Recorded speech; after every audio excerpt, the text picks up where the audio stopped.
குறிப்பாக தேவனுடைய ராஜ்யம் எங்கே இருக்கிறது? தேவனுடைய ராஜ்யம் பிரத்யட்சமாய் பார்க்கும்படி வராது. இதோ இங்கே என்றும் அதோ அங்கே என்றும் சொல்லப்படுவதற்கு எதுவிராது. இதோ தேவனுடைய ராஜ்யம் உங்களுக்குள் இருக்கிறதே. மனுஷகுமாரனுடைய நாட்களில் ஒன்றை காண வேண்டும் என்று நீங்கள் ஆசைப்படும் காலம் வரும், ஆனால் அதை காண மாட்டீர்கள். மின்னல் வானத்தின் ஒரு திசையில் தோன்றி மறுதிசை வரைக்கும் பிரகாசிக்கிறது போல மனுஷகுமாரனும் தம்முடைய நாளிலே தோன்றுவார். அதற்கு முன்பு அவர் அநேகம் பாடுபட்டு இந்த சந்ததியால் நிராகரிக்கப்பட வேண்டியதாயிருக்கிறது. வேதத்தில் ஒரு எழுத்தின் உறுப்பு அழிந்து போவதை பார்க்கிலும் வானமும் பூமியும் ஒழிந்து போவது எளிதாயிருக்கும். நான் சொல்லுகிறேன், அநேக தீர்க்கதரிசிகளும் ராஜாக்களும் நீங்கள் காண்கிறவர்களை காண கேட்க விரும்பி கேளாமலும் போனார்கள்.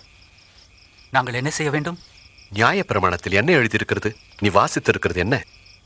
உன் தேவனாகிய கர்த்தரிடத்தில் உன் முழு இருதயத்தோடும் முழு ஆத்மாவோடும் முழு பலத்தோடும் முழு சிந்தையோடும் அன்பு கூர்ந்து உன்னிடத்தில் அன்பு கூறுவது போல் பிறனிடத்தில் அன்பு கூறுவாயாக. சரியாய் சொன்னாய், அப்படியே செய், பிழைப்பாய்.